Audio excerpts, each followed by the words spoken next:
आप सभी दर्शक जो इस YouTube चैनल स्वामी जी 24 देख रहे हैं, इस चैनल को लाइक शेयर सब्सक्राइब जरूर करें। नारियल देता है पूजा का पूरा फल। जानिए इस शुभ फल के 10 अनसुने टोटके। भारतीय धर्म और संस्कृति में नारियल का बहुत महत्व है। मंदिर में नारियल फोड़ना या चढ़ाने का रिवाज है। हिंदू धर्म में वृक्षों के गुण और धर्म की अच्छे से पहचान करके ही उसके महत्व को समझते हुए उसे धर्म से जोड़ा गया है। उनमें ही नारियल का पेड़ भी शामिल है। नारियल को श्रीफल भी कहा जाता है। ऐसा इसकी धार्मिक महत्ता के साथ साथ औषधीय गुणों के कारण कहा जाता है। नारियल ऊर्जा का एक बहुत अच्छा स्रोत है, इसलिए आप खाने की जगह चाहें तो नारियल का इस्तेमाल कर सकते हैं। नारियल की चटनी बनती है और नारियल का सब्जी में भी इस्तेमाल किया जाता है। नारियल में प्रोटीन और मिनरल्स के अलावा सभी पौष्टिक तत्व अच्छी मात्रा में उपलब्ध होते हैं।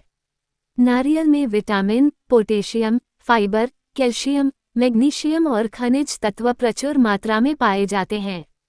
नारियल में वसा और कोलेस्ट्रॉल नहीं होता है, इसलिए नारियल मोटापे से भी निजात दिलाने में मदद करता है। यहाँ प्रस्तुत है नारियल के 10 चमत्कारिक टोटके। श्री बालाजी। ऋण उतारने के लिए एक नारियल पर चमेली का तेल मिले सिंदूर से स्वस्तिक का चिन्ह बनाएं। कुछ भोग, लड्डू अथवा गुड़ चना के साथ हनुमान जी के मंदिर में जाकर उनके चरणों में अर्पित करके ऋणमुख मंगल स्तोत्र का पाठ करें। तत्काल लाभ प्राप्त होगा। दूसरा उपाय, शनिवार के दिन सुबह नित्य कर्म व स्नान आदि करने के बाद अपनी लंबाई के अनुसार काला धागा लें और इसे एक नारियल पर लपेट लें। इसका पूजन करें और उसको नदी के बहते हुए जल में प्रवाहित कर दें। साथ ही भगवान से ऋण मुक्ति के लिए प्रार्थना करें।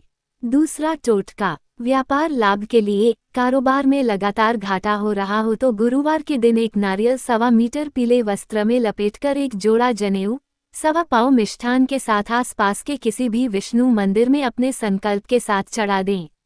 तत्काल ही व्यापार चल निकलेगा। धन संचय के लिए यदि रुपया टिक नहीं पा रहा हो या सेविंग नहीं हो पा रही हो तो परिवार आर्थिक संकट में घिर जाता है। ऐसे में शुक्रवार के दिन माता लक्ष्मी के मंदिर में एक जटा वाला नारियल, गुलाब, कमल पुष्प माला, 1.25 मीटर गुलाबी सफेद कपड़ा, 1.25 पाव चमेली, दही, सफेद मिष्ठान, एक जोड़ा जनेऊ के साथ माता को अर्पित करें। इसके पश्चात मां की कपूर व देसी घी से आरती उतारें तथा श्रीकंठ धारा स्तोत्र का जाप करें। आर्थिक समस्याओं से छुटकारा मिलेगा। चौथा टोटका, कालसर्प या शनि दोष हेतु शनि, राहु या केतु जनित कोई समस्या हो, कोई ऊपरी बाधा हो, बनता काम बिगड़ रहा हो, कोई अनजाना भय आपको भयभीत कर रहा हो अथवा ऐसा लग रहा हो कि किसी ने आपके परिवार पर कुछ कर दिया है, तो इसके निवारण के लिए शनिवार के दिन एक जलदार जटा वाला नारियल लेकर उसे काले कपड़े में लपेटें। 100 ग्राम काले तिल, 100 ग्राम उड़द की दाल तथा 1 कील के साथ उसे बहते जल में प्रवाहित करें। ऐसा करना बहुत ही लाभकारी होता है। जिन लोगों की कुंडली में कालसर्प दोष हो या राहु केतु अशुभ फल दे रहे हों तो सूखा नारियल या काला सफेद रंग का कंबल दान करना चाहिए। ऐसा समय समय पर करते रहने से उक्त दोष दूर हो जाता है। सफलता हेतु यदि कोई काम काफी प्रयास के बावजूद सफल नहीं हो पा रहा तो आप एक लाल सूती का कपड़ा लें और उसमें रेशेयुक्त नारियल को लपेट लें और फिर बहते हुए जल में प्रवाह कर दें। जिस वक्त आप इसे जल में बहा रहे हों उस वक्त उस नारियल से 7 बार अपनी कामना जरूर कहें। श्री बालाजी। छठा टोटका, बीमारी या संकट हटाने हेतु एक साबुत पानीदार नारियल लें और उसे अपने ऊपर से 21 बार वार कर किसी देवस्थान की आग में डाल दें। यह उपाय आप मंगलवार और शनिवार को ही करें।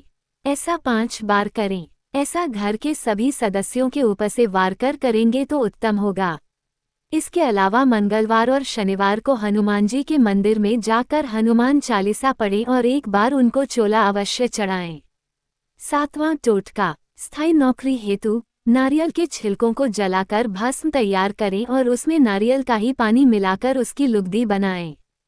फिर उस लुगदी की 7 पुड़िया बनाएं, जिसमें से 4 पुड़िया घर के चारों कोनों में रखें। उनमें से 1 पुड़िया घर की छत पर, 1 पीपल की जड़ में और 1 अपनी जेब में रखें।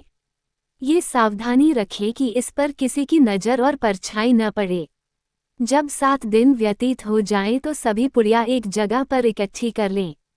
फिर उनमें से एक पुड़िया उस स्थान पर रखें जहां आप आजीविका कमाना चाहते हैं। वहां उसके द्वार के किसी कोने में छिपा कर रखें। हालांकि यह टोटका किसी जानकार से पूछकर करेंगे तो उचित होगा। 8वां टोटका, संकट से मुक्ति हेतु एक नारियल लें और उसको अपने सिर के पास रखकर सो जाएं। सुबह उठकर 7 शनिवार को किसी नदी में नारियल प्रवाहित करें। ध्यान रहे कि लगातार 7 शनिवार करें, इसमें किसी भी प्रकार का नागा नहीं होना चाहिए। नारियल प्रवाहित करते हुए इस मंत्र का भी जाप करें, ओम रामदूताय नमः। निर्धनता दूर करने हेतु प्रति शुक्रवार को सुबह जल्दी उठकर नित्य कर्मों से निवृत्त होने के बाद श्री गणेश और धन की देवी महालक्ष्मी का पूजन करें। पूजन में एक नारियल रखें। पूजा के बाद उस नारियल को तिजोरी में रख दें। रात के समय इस नारियल को निकालकर किसी गणेश मंदिर में अर्पित कर दें। साथ ही श्री गणेश से निर्धनता दूर करने की प्रार्थना करें। ऐसा कम से कम 5 शुक्रवार करें। 10वां टोटका, जीवन भर रहेंगे मालामाल। दीपावली के दिन गणेश जी और महालक्ष्मी की विधि विधान से चौकी सजाएं। चावल की ढेरी पर तांबे का कलश रखें और एक लाल वस्त्र में नारियल लपेटकर उस कलश में इस तरह रखें कि उसके आगे का भाग दिखाई दे। ये कलश वरुण देव का प्रतीक है। अब 2 बड़े दीपक जलाएं, एक घी का और दूसरा तेल का। एक दीपक चौकी के दाहिनी ओर रखें और दूसरा मूर्तियों के चरणों में। इसके अतिरिक्त एक छोटा दीपक गणेश जी के पास रखें। इसके बाद विधि विधान से पूजा करें।